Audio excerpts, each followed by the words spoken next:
Bismillahirrahmanirrahim. Assalamualaikum warahmatullahi wabarakatuh. Innal hamdalillah nahmaduhu wa nasta'inuhu wa nastaghfiruh. Wa na'udzu billahi min shururi anfusina wa min sayyiati a'malina.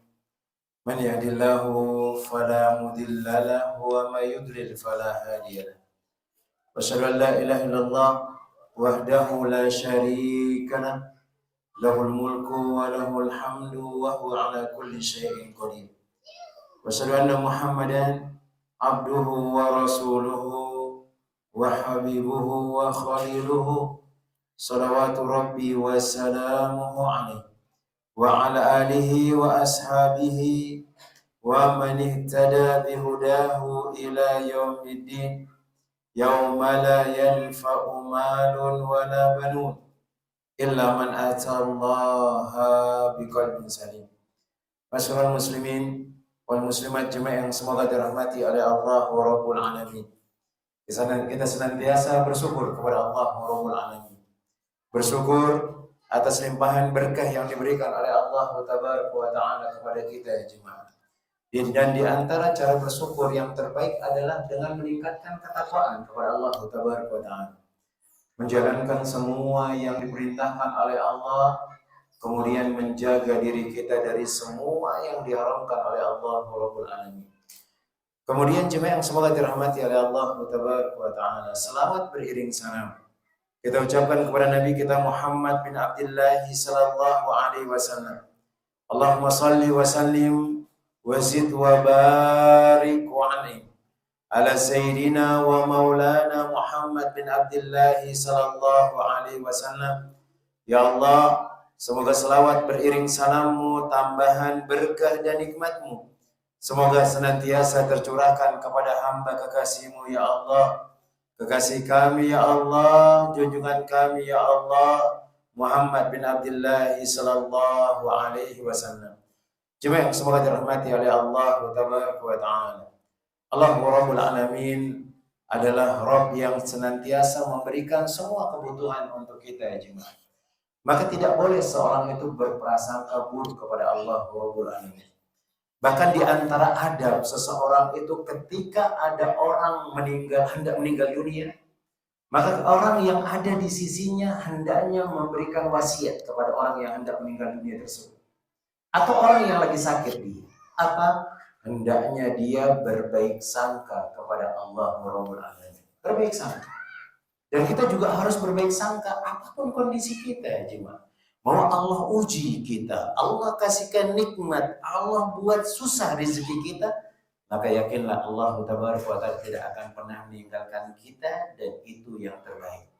Dan sering kita sebutkan jemaah yang semoga dirahmati oleh Allah Tabaraka wa Ta'ala, jangan sampai kita mengira ketika kita sudah mengatakan diri kita beriman, kita sudah mengerjakan sholat, duduk di majlis taklim, antum sudah belajar ilmu agama, sudah kenal sunnah, mengerjakan amalan-amalan soleh, kemudian antum berharap tidak diuji oleh Allah Rabbul Alamin. Nah, jangan mengatakan hal tersebut. Karena orang-orang yang beriman kepada Allah, orang-orang yang mendekatkan diri kepada Allah, itu sangat berat sekali ujiannya, diuji terus. Antum lihat Nabi Sallallahu Alaihi Wasallam. Siapa yang paling bertakwa daripada kita? Allah. Sudah jelas Nabi SAW adalah orang yang paling bertakwa, orang yang paling takut, orang yang paling mengenal Allah Jalla Jalaluhu. Allah uji beliau. Bahkan ujian beliau itu 2 kali lipat dari ujian kita. Seperti itu juga kita. Apapun yang diuji oleh Allah Tabaraka wa Ta'ala bakal yakin. Itulah yang terbaik. Allah pengen lihat kita siapa kita yang betul-betul cinta kepada Allah Rabbul Alamin. Dan ingat, ketika Allah menguji kita itu berarti Allah itu cinta sama kita. Nabi Sallallahu Alaihi Wasallam mengatakan, Inna Allah idza ahabba qauman ibtala. Allah kalau uji sekelompok kaum atau satu kaum, maka Allah itu sangat mencintai dia. Nah, jemaah yang semoga dirahmati oleh Allah Tabaraka wa Ta'ala, kita lanjutkan pelajaran dan kajian kita. Masih membahas kitab yang dituliskan oleh Syekh Abdul Adim bin Badawi Al-Khalafi hafizahullah ta'ala. Dan kita membahas kitab Al-Wajiz Fiqh Sunnah wa Kitabil Aziz. Dan kita sekarang masuk di pembahasan At-Taharatu lis-shalat, yaitu bersuci untuk mengerjakan sholat. Maka disebutkan oleh Ibnu Umar radhiyallahu taala anhu, beliau mengatakan, qala sami'tu Nabiyya sallallahu alaihi wasallam yaqul. Aku mendengar Nabi sallallahu alaihi wasallam mengatakan, la tuqbalu salatun bi ghairi tuhurin. Maka tidak akan diterima salat yang dikerjakan tanpa ada berwudu. Walaupun antum sudah selesai mengerjakan salat tersebut. Antum ingatnya setelah selesai sholat, Ustaz, sudah sholat 23 rakaat, Ustaz. Ya selesai. Astagfirullah, belum wudhu. Gimana masa? Gak ada lah kompensasi apalah gitu, keringanan lah gitu. Ya, janganlah semuanya dibatalin, separuh lah. Maka kita katakan tidak ada. Itu yang 23 rakaat yang antum kerjakan itu gak ada artinya. Harus ada wudhu. Sehingga penting kita belajar untuk jemaah. Mungkin kita sudah tahu wudhu itu bagaimana tata caranya, tapi terkadang ada yang kelewatan, ada mungkin yang belum kita pahami, dan jadi masalah, kita ulangi lagi. Kita belajar, karena Nabi SAW pernah mengatakan kepada seorang sahabat yang dia datang kepada Nabi SAW, ingin bertanya sesuatu, dia sholat di samping Nabi SAW. Selesai sholat, apa kata Nabi? Ulang wudhu sama sholat. Ternyata apa? Di bagian punggung kakinya atau di belakang tumitnya itu tidak kena dengan air wudhu. Kan biasanya ini yang sering kita lupa, bagian tumit itu cuma. Antum kalau wudhu sempat antum gosok, kadang-kadang kita nggak sempat. Apalagi kalau sudah muadzin, Allahu Akbar, sudah antum tinggal buka keran, siram aja di depannya kan, siram aja pakai keran. Kadang ke belakang itu nggak kena. Apalagi kalau di bagian ada di mata kaki bawahnya yang agak dalam tersebut. Apalagi kalau antum baru selesai nukangin. Ada bekas debu-debu di situ. Kadang enggak kena itu cuma. Hati-hati. Kata Nabi sallallahu alaihi wasallam, wailun lil aqabi minan nar. Celaka tumit-tumit yang dia tidak kena dengan air wudhu. Apa? Wail ancamannya. Neraka wail jemaah. Nah, kemudian yang berikutnya jemaah at-thaharatu naw'an. Ini sudah baru mulai kita bermasuk ya. Nah, at-thaharatu naw'an. Suci itu ada dua kata beliau. At-thaharatu bil ma', bersuci dengan menggunakan air, wa taharatu bis-sha'id, dan bersuci dengan menggunakan, ada yang mengatakan debu, ada yang mengatakan tanah. Nanti kita lihat apa maksudnya as-sha'id tersebut. Apakah harus ada debu di sana? Apakah harus ada tanah? Atau hanya sekedar di hamparan bumi ini? Apakah boleh dengan menggunakan tembok dan seterusnya? Nah, ini dia. Dan bisa juga disebutkan oleh para ulama, at-taharatu bis-sha'id ini adalah tayamum. Dan ini adalah pengganti wudhu. Kapan dibolehkan tayamum? Nanti akan ada penjelasan. Tapi kita bahas sedikit. Antum dibolehkan bertayamum itu syaratnya satu. Apa Ustaz? Tidak bisa menggunakan air. Ingat syaratnya cuma. Dan tidak bisa menggunakan airnya ada dua jenis. Pertama, air ada. Cuman nggak bisa antum gunakan. Karena sakit ya. Nggak bisa, nanti tambah antum kena air, tambah cacar lagi. Apalagi cacar air. Dokter mengatakan nggak boleh kena air, cacar air, tambah parah. Berarti antum nggak bisa menggunakan air. Yang kedua, memang nggak ada air. Antum cari-cari nggak ada, baru boleh menggunakan tayamum.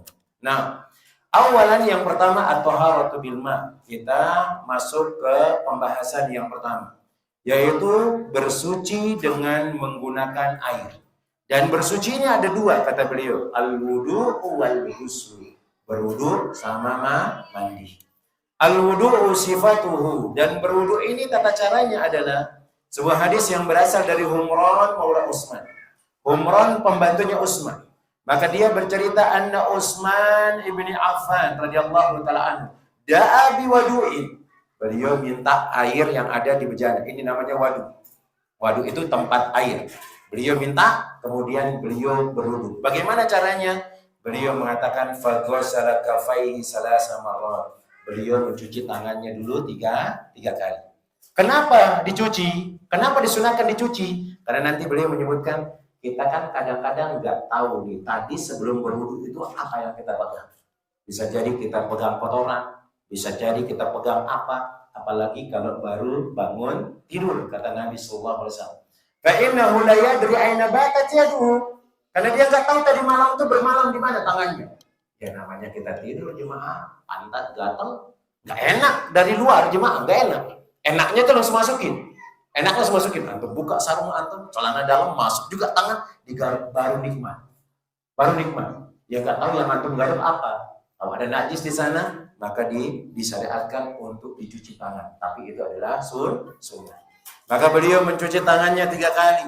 Summa madmadha wastansara. Kemudian beliau memasukkan air ke mulut sama ke hidung. Nanti akan disebutkan menggunakan kafun wahid, menggunakan 1 telapak tangan.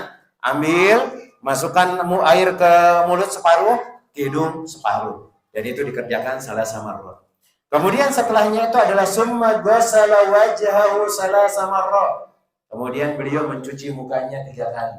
Dan bagian muka itu disebutkan oleh para ulama ketika antum tumbuh rambutnya sini. Ya kayak kita ngelihat mukanya teman kita. Dari sini, ini mukanya, coba. Dari sini, dari jambang kita ini, terus ke bawah sini, dagu ini. Pokoknya kalau antum melihat teman antum itu namanya muka. Wajahnya yang kelihatan. Adapun di belakang ini bukan muka namanya. Ini kan ada di belakang juga. Di belakang janggut ini. Ini bukan muka. Maka tidak ada kewajiban untuk mencucinya. Yang dicuci itu yang di bagian depan saja. Nah, kemudian yang berikutnya summa ghasala yadul yumna ila mirfaqi salasa marrat. Kemudian setelah selesai beliau mencuci mukanya 3 kali, baru beliau mencuci kanannya sampai ke siku sebanyak 3 kali. Maka di sini menyebutkan 3 kali dulu yang kanan. Didahulukan yang kanan.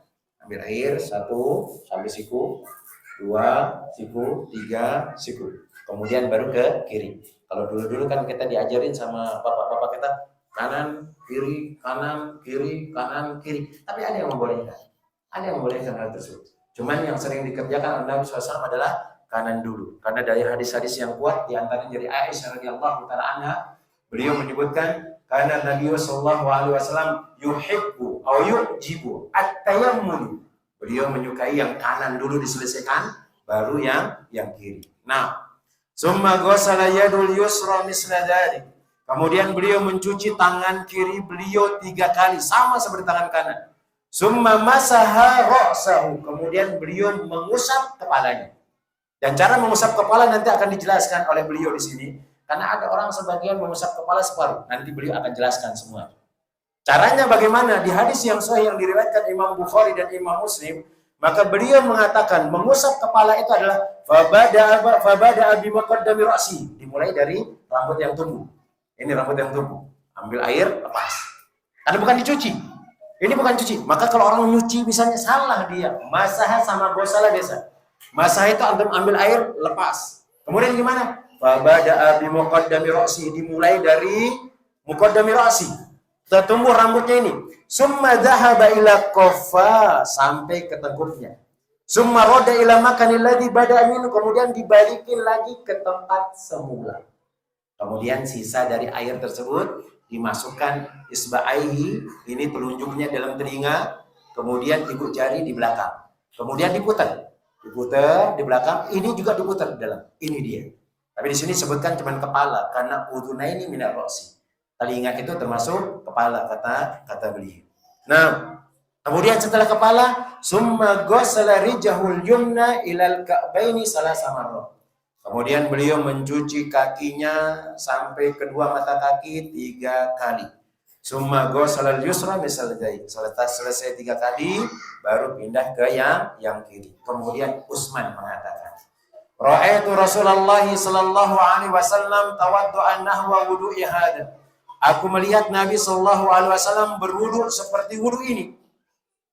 Summa qala, kemudian Nabi sallallahu alaihi wasallam mengatakan, "Man tawaddu'a nahwa wudu'i hada." Barang siapa yang dia berwudu seperti wudu ke ini, summa qama faraka raka'ataini, kemudian dia berdiri mengerjakan salat 2 rakaat, la yuhaddisu fihi ma nafsahu, kemudian dia enggak ngomong-ngomong aneh, caci maki orang, enggak hina orang, kemudian dia enggak berbicara sesuatu yang diharamkan di sana. Dia tidak berbicara urusan-urusan dunia karena dia fokus dengan akhirat. Apa yang dia dapatkan?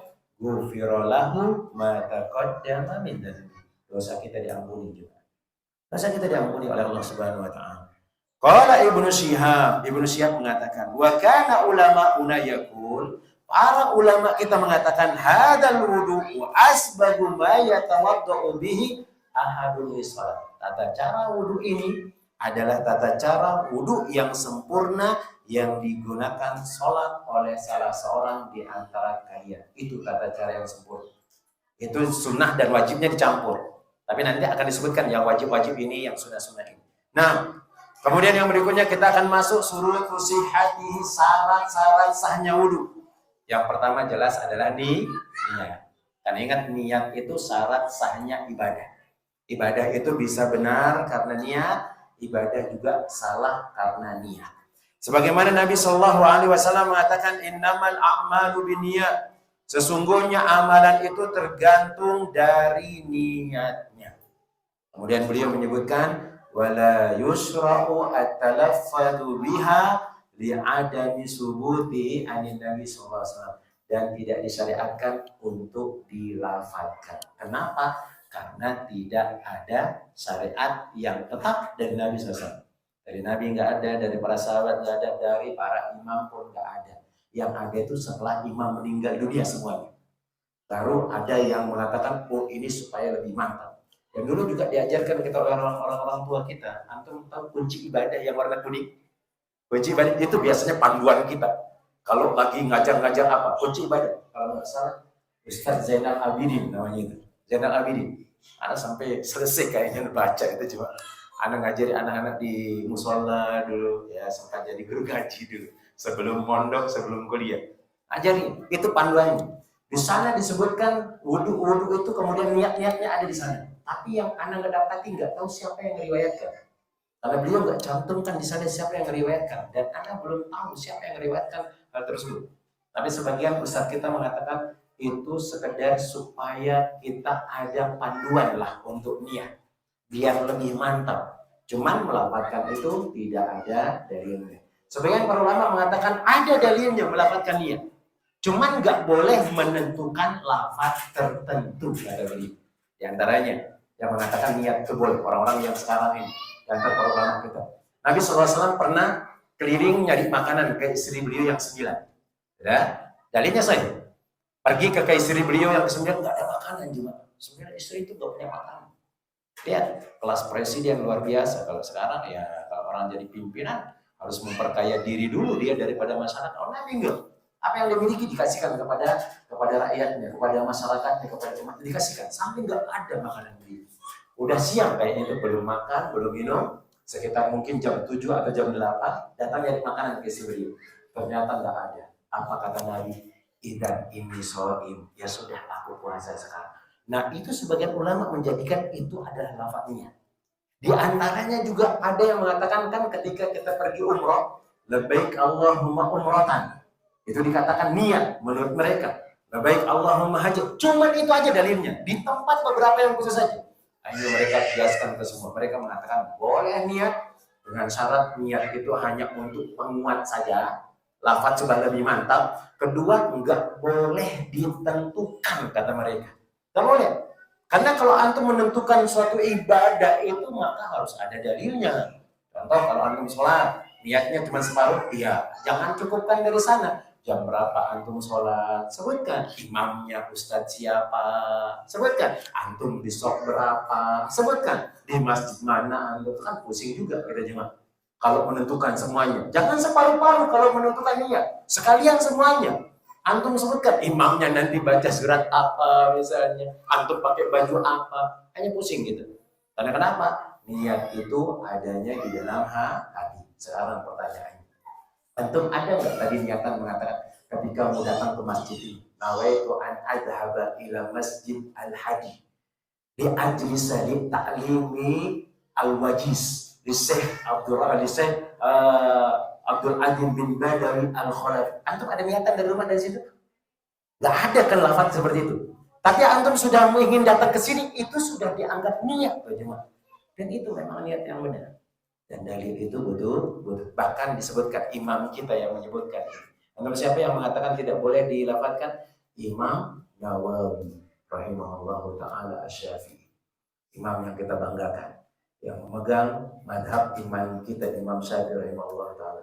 Beliau mengatakan la yusra'u at-talaffudhu binniyah. Enggak ada syariatnya untuk melafadzkan niat. Ala kulli halin, di sini sebagian ya ulama kita atau ustaz kita ada yang membolehkan hal tersebut, cuman beliau mengatakan tidak ada ketentuan lafaz tersebut. Nah, tapi yang lebih sahih tidak ada syariat melafazkan niat tersebut. Ini yang pertama. Kemudian yang kedua, at-tasmiyatu liqauli sallallahu alaihi wasallam, membaca basmalah. Ini syarat sahnya niat, kata beliau di sini. Tapi sebagian para ulama mengatakan tidak, itu sekedar wajib saja. Tapi beliau mengatakan di sini membaca basmalah itu hukumnya adalah syarat. Liqauli sallallahu alaihi wasallam, la salata liman la wudu'a lahu. Tidak ada salat bagi orang yang tidak ada wudu baginya. Wala wudu'a liman lam yadhkur ismallahi alaihi, dan tidak ada wudu bagi orang yang tidak baca basmalah. Qala al-allama ad-Dahlawi. Al-allama ad-Dahlawi menyebutkan dalam kitabnya Hujjatillahil Balighah wa huwa nassun ala anna tasmiyata ruknun aw syartun. Beliau mengatakan ini adalah nas, ini adalah dalil bahwasanya membaca bismillah itu kalau bukan rukun berarti dia adalah syarat. Wa yuhtamalu an yakuna al-ma'na la yakmulul wudu. Ada orang yang membawa maknanya adalah tidak sempurna wudu, kata beliau. Walakin la artadi misla hadza ta'wil. Tapi aku enggak ridho dengan penakwilannya. Dia menakwil sembarangan mengatakan, "Oh, ini tidak sempurna wudu." Fa innahu minat ta'wilil ba'id. Karena penakwilan ini adalah penakwilan yang sangat jauh, kata beliau. Alladhi ya'udu bi mukhalafati 'ala lafzi, karena kalau dikembalikan dia akan menyelisihi lafaz dari hadis tersebut. Antum kalau belajar nanti di bahasa Arab, kalau nyampe jemaah, ada namanya la nafiyatul jinsi yang pernah kita bahas. Di setelah la itu ada isim mufrad. Yang seharusnya kan kalau nggak ada mufrad itu kan dia harus tanwin kan? Kalau nggak ada alif lamnya. Adalah kalau ada alif tanwinnya berarti 1 rakaat saja. Tapi kalau nggak ada tanwinnya berarti dia harus 2 rakaatnya. Ternyata dalam hadis ini cuma 1. Menunjukkan bahwasanya semua wudu itu tidak sah. Semua wudu itu tidak sah. Itu namanya la nafiyatul jinsi. Maka semua sholat kalau nggak ada wudunya tidak sah. Karena ada sebagian orang bertanya, "Ustaz, kalau sholat jenazah itu katanya boleh kita nggak berwudu." Kita katakan lah.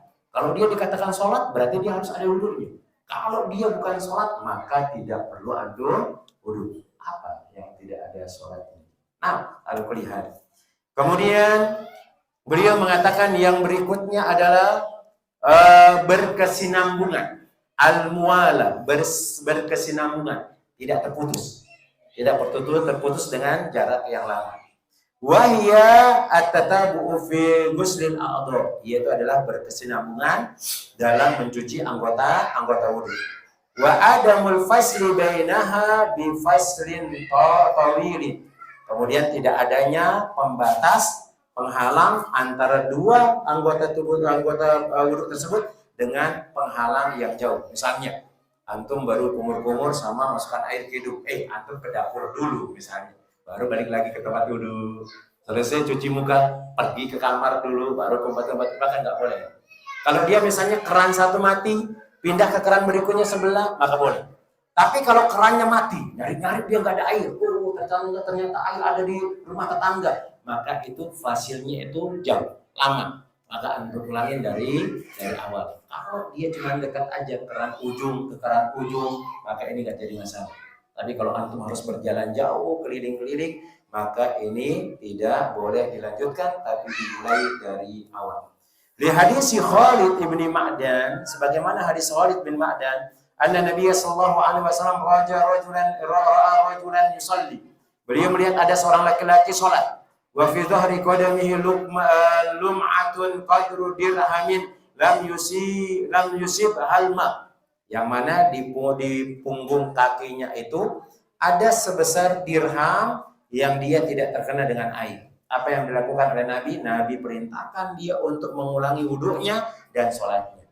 Diperintahkan mengulangi wudu dan sholat. Seandainya kalau berkesinambungan ini tidak disyariatkan, maka cukup dia mengulangi sholat saja. Wudunya tinggal dia ngambil air, diusap. Ambil air diusap, kemudian dia ulangin sholatnya saja. Karena yang nggak sah itu sholatnya. Tetapi Nabi memerintahkan dia untuk mengulangi wudu dan mengulangi sholatnya. Nah, ini dia 3 syarat yang disebutkan oleh beliau. Kemudian sekarang kita pindah ke faraiduhu, kewajiban-kewajibannya. Ini yang wajib saja yang antum harus kerjakan ketika wudu. Dan kalau antum kerjakan yang wajib ini cukup, wudu sah, walaupun tidak sesuai dengan atau tidak sempurna sesuai dengan sunnah Nabi SAW. Mana yang pertama? Ghuslul wajhi wa minhul madmadatu wal istinsyaq, yaitu mencuci muka dan diantaranya adalah kumur-kumur sama masukkan air hidung. Berarti di sini nggak disebutkan apa? Cuci tangan. Ada orang wudhu, datang ke kamar mandi atau datang di tempat wudhu, langsung kumur-kumur, masukkan air ke hidung, kemudian dia cuci muka. Nggak cuci tangan di awalnya, maka wudhunya sah. Paham jemaah? Wudhunya sah. Karena yang wajib yang ini. Kemudian yang berikutnya adalah ghusl yadaini ila mirfaqaini, mencuci tangan sampai kedua siku. Nah, kemudian yang kelima dan yang keempat dan yang kelima, masurasi kulli, kemudian mengusap semua kepalanya, wal udhunani minar ra'si, kemudian jangan lupa telinga, karena telinga ini termasuk dari kepala. Kemudian berikutnya yang keenam adalah ghuslur rijlaini ilal ka'baini, mencuci kedua kaki sampai kedua mata kaki. Nah, kemudian di sini disebutkan Allah Subhanahu wa taala mengatakan, ya ayyuhalladzina amanu idza qumtum ila sholati, wahai orang-orang yang beriman, apabila kalian berdiri menegakkan salat, faghsilu wujuhakum, maka cucilah wajah-wajah kalian, wa aydiyakum, tangan-tangan kalian, ilal marafiq, sampai kedua siku kalian, wamsahu bi ru'usikum, kemudian usaplah kepala kalian, wa arjulakum, cucilah kaki kalian, ilal ka'bain. Ini yang wajib saja. Wa amma qaulul madmadatu wal istinsyaq minal wajhi fayajibani, dan keberadaan kumur-kumur sama masukkan air ke dalam hidung itu maka hukumnya wajib karena dia termasuk dari wajib. Fali anna subhanahu qad amara bi kitabihil aziz bi ghusl wajhi, karena Allah Subhanahu wa taala memerintahkan di dalam Al-Qur'an untuk mencuci wajah. Wa qad sabatat mudawamatun Nabi sallallahu alaihi wasallam ala dzalika fi kulli wudu', dan Nabi sallallahu alaihi wasallam terus-menerus ketika berwudu itu mencuci memasukkan air ke mulut, kumur-kumur sama masukkan air ke hidung. Warwahu jami'u man rawahul wudu, kemudian diriwayatkan oleh semua para sahabat yang meriwayatkan tentang tata cara wudu Nabi sallallahu alaihi wasallam, mereka menjelaskan hal tersebut, bahwasanya kumur-kumur sama masukkan air ke hidung ini hukumnya adalah wajib. Nah, adapun dan ini juga disebutkan juga dalam hadis Nabi sallallahu alaihi wasallam, idza tawadda'a ahadukum falyaj'al fi anfihi ma'an tsumma liyastanzil. Kalau salah seorang di antara kalian berwudu, maka hendaknya dia menjadikan di hidungnya itu air, kemudian dia keluarkan. Kemudian hadis yang lain, wa balik fil istinsak illa an takuna shaiman, maka perkeraslah ketika memasukkan air ke dalam hidung kecuali kalau engkau lagi puasa. Kemudian dari yang berikutnya, wa idza tawadda'ta famadmid, kalau kalian berwudu maka kumur-kumur. Ini dari tentang masalah kumur-kumur sama masukkan air ke hidung itu hukumnya wajib, harus ada, nggak boleh nggak ada. Kemudian berikutnya, amma wujubu al-isti'abi ra'si, kata beliau. Adapun di sini kewajiban tentang masalah mengusap kepala, yaitu menyempurnakan mengusap kepala, kata beliau di sini. Apa itu?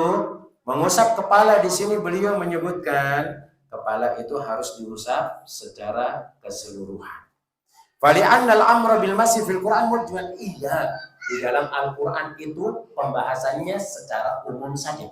Famsahu bi ru'usikum, usaplah kepala kalian. Sebagian para ulama mengatakan baknya di sana adalah li ba'at, katanya. Famsahu, usaplah sebagian kepala kalian. Itu menurut mereka, karena mereka menggunakan kaidah nahu, kemudian bahasa Arab yang lainnya. Cuman sekarang permasalahannya, ketika ada Al-Quran, kemudian susah kita pahami, maka ayat Al-Quran ini coba antum bawa kepada hadis Nabi SAW. Karena Al-Quran ini kalau banyak yang tidak jelas, biasanya di Al-Quran akan dijelaskan. Contoh, cara kita sholat juga.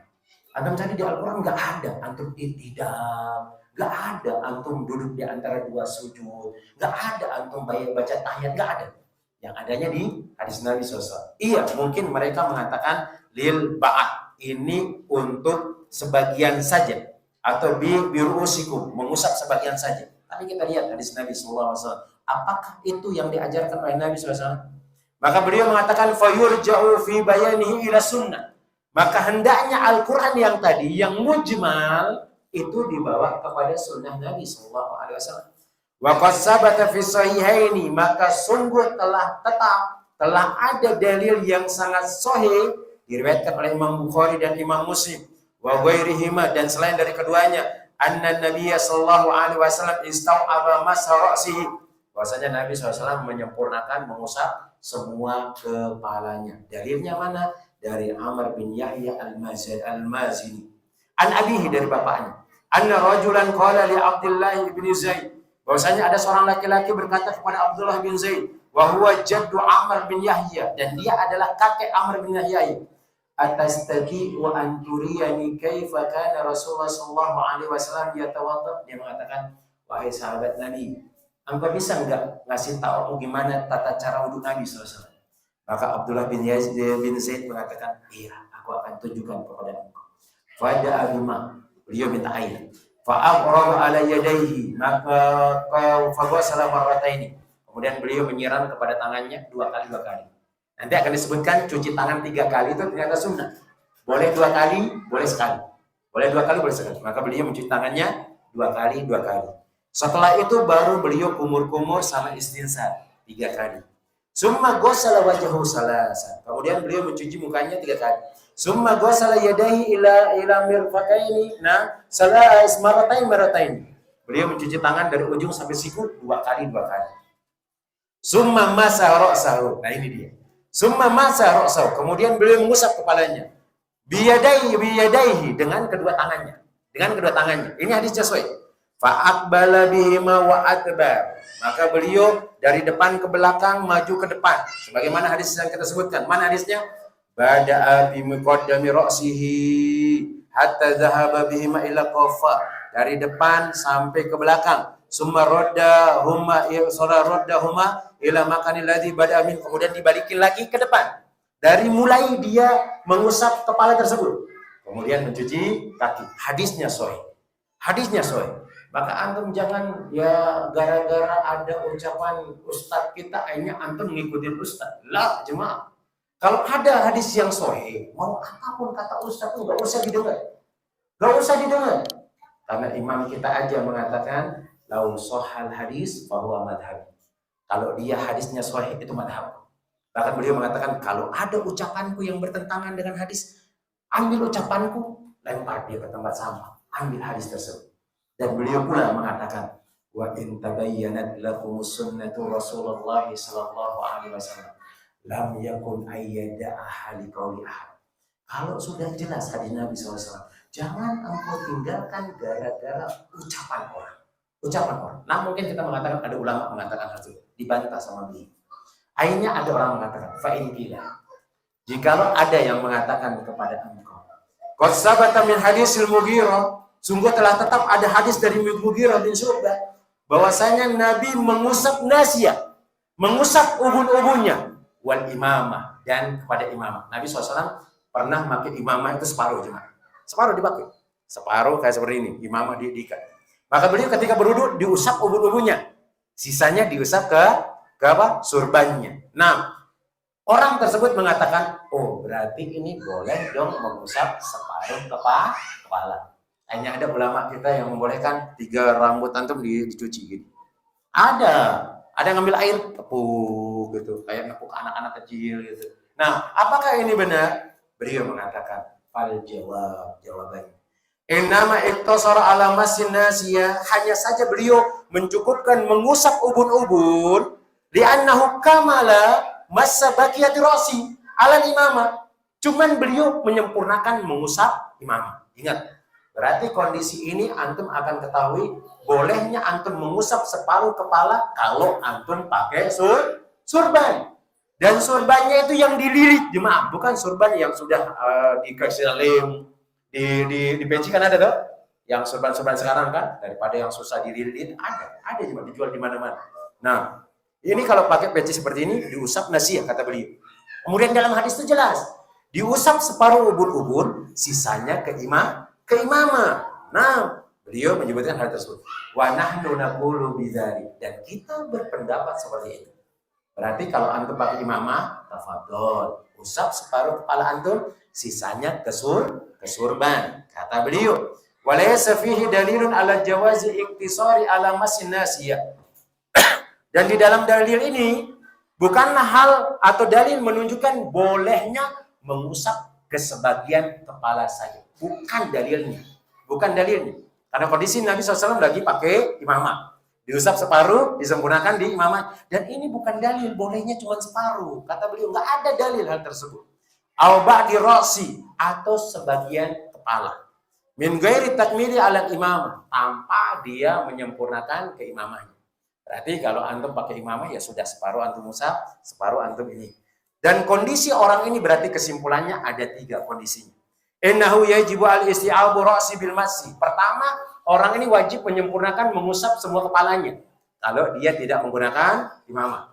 Antum nggak pakai imamah, berarti wajib bagi antum mengusap dari depan ke belakang, maju ke depan. Sudah. Ini yang pertama. Yang kedua, kalau antum pakai imamah, usap separuh di depan, sempurnakan dengan imamah antum. Yang ketiga kata beliau, kalau antum pakai imamah yang keikat semuanya, maka silakan antum cuman mengusap imamah saja. Ini boleh. Dan beliau mengatakan fa kullu sahihun sabitun, semuanya sahih dan ada dalil semuanya tersebut. Nah, dalil semuanya tersebut. Kemudian di sini fali hadisil ati bayanu sifati masihima. Dan di sini hadis tentang tata cara mengusap semuanya. Nah, tata cara mengusap ini dari depan ke belakang sebagaimana hadis, kemudian dari belakang ke depan. Kemudian kalau telinga itu ujungnya dimasukkan di dalam telinga, kemudian yang ibu jari ini mengusap yang di luar. Diputar dia kemudian diusap. Ini bisa boleh dia 3 kali dan boleh yang lainnya. Nah, Allah Ta'ala musab mungkin ini dulu yang kita dapat sampaikan karena waktu kita tinggal beberapa menit lagi. Dan ini dari dalilnya sahih jemaah. Dari kita sahih diriwayatkan oleh Imam Bukhari dan Imam Muslim. Nah, kenapa kok kita harus mencari sesuatu yang tidak sempurna daripada yang sempurna jemaah? Maka antum amalkan. Jangan sampai antum susah kemudian gengsi atau keras kepala jemaah. Keras kepala, udah disampaikan dalil, kemudian enggak, ini mazhab saya. Jangan, jemaah. Mazhab itu boleh, silakan. Bermazhab itu boleh. Cuman kalau ada dalil yang kuat, ambil dalil yang kuat tersebut. Dan itu bukan pelin-pelan, jemaah. Karena imam kita mengatakan itu sudah mazhab. Itu yang kita lakukan. Nah, ini sebagian yang kita bahas. Insyaallah kita akan lanjutkan beberapa hal juga tentang yang diwajibkan, di antaranya juga menyela-nyela jenggot. Kita sebutkan menyela-nyela jenggot ini hukumnya wajib, coba. Bagi yang tebal jenggotnya ya, yang menutupi yang di depan ini. Maka nanti disunahkan ambil air 1 cup, 1 telapak tangan, antum masukkan kemudian gosok. Karena khawatir nanti dia nggak kena dengan air wudhu. Maka yang punya jenggot pun, walaupun mungkin agak sedikit, ya sunnah Nabi SAW di sini. Nah, kemudian yang berikutnya adalah menyela-nyela jari jemari supaya lebih rata, dan ini hukumnya wajib. Karena dikhawatirkan nanti di sela-sela tangan ini kadang kalau ya seperti tadi antum nukangin. Itu kalau nukangin itu kadang ada putih-putih di sini. Antum kalau siram nggak akan basah dia. Sampai antum digosok dia. Nah, ini diantara hal yang diwajibkan oleh Allah Tabaraka wa Ta'ala ketika berwudu. Nah, wallahu ta'ala a'lam bishawab. Azan dulu Kak, baru pertanyaan. Atau pertanyaan aja langsung. Azan dulu. Nah, betul. Kita katakan antum mau nerima silakan, mau enggak juga tafadhol. Yang jelas ini dari yang sahih dari Nabi Sallallahu Alaihi Wasallam. Kemudian ya antum jangan sampai kalau ada yang berbeda pendapat dengan kita jangan paksakan. Yang penting sampaikan darinya ini darinya. Kalau mereka terima alhamdulillah, kalau mereka enggak mau tahu dengan hal tersebut maka antum jangan sampai mencaci maki mereka dan yang lain. Karena mungkin masih ada yang tidak jelas menurut mereka. Nah, hotel mungkin ada pertanyaan, ibu-ibu?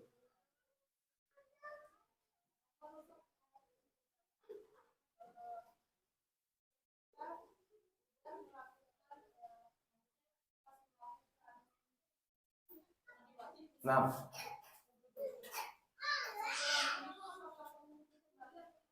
Nah, jemaah, ini pertanyaan. Ketika kita mandi wajib kan ada wudhu di sana. Apakah setelah mandi itu kita diwajibkan wudhu? Tidak, itu cukup. Bahkan dalam hadis Nabi SAW dibawakan oleh Aisyah radhiyallahu taala. Beliau Rasulullah pernah mandi junub nggak ada wudhu, jemaah. Sebelumnya nggak ada wudhunya. Beliau langsung guyur tubuhnya ke kanan, kemudian ke kiri, diguyur semuanya. Kemudian setelahnya pun beliau nggak wudhu. Kemudian beliau berangkat ke masjid dan sholat. Apa? Para ulama mengambil pendapat di sini bahwasanya mandi junub itu, mandi wajib itu sudah mewakili mengangkat hadas kecil dan boleh dia tidak berwudu. Itu dia. Apalagi kalau yang sudah wudu sebelumnya. Maka ini lebih bagus lagi sesuai dengan tuntunan Nabi SAW. Kita katakan tidak perlu wudu lagi karena itu sudah cukup. Allah Ta'ala alam bisa.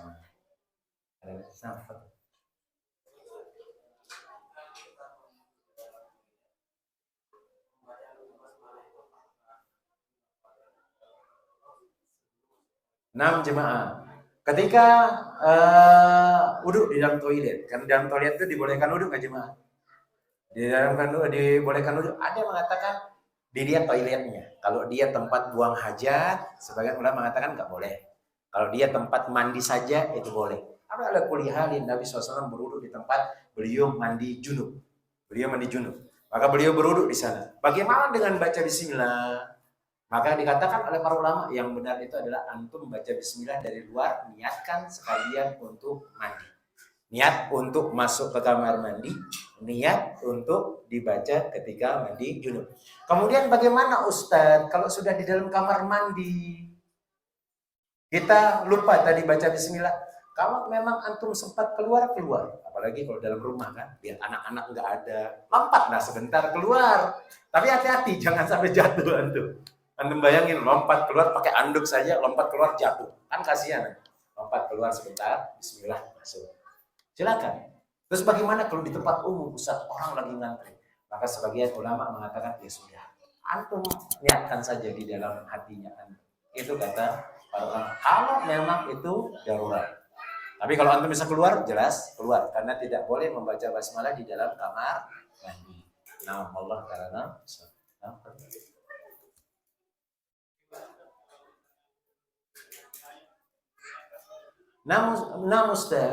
bagaimana berwudu dengan gayung? Apakah sebenarnya iya? Sekarang permasalahan nanti disebutkan oleh imam kita, Imam Syafi'i, orang itu dibolehkan berwudu kalau dia lebih dari 2 kula, kata beliau. Kemudian disebutkan nggak boleh berwudu dengan air istimal.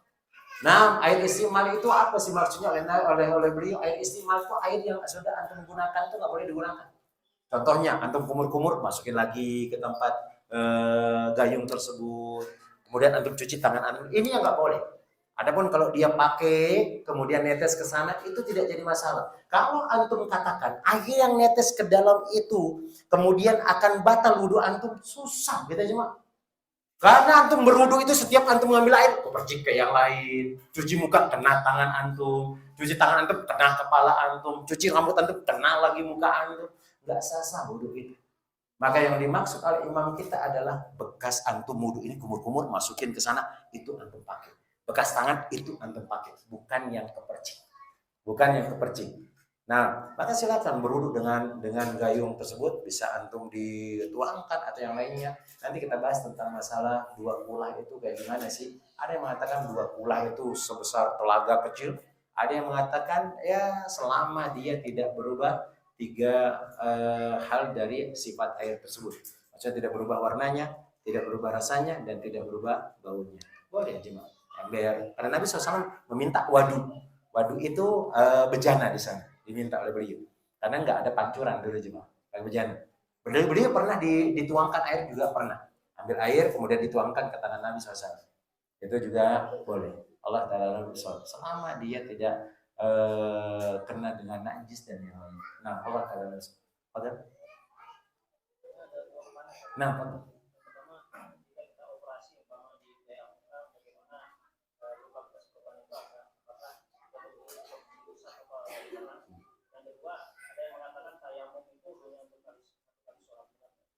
lah jemaah. Pertama kita jawab yang kedua.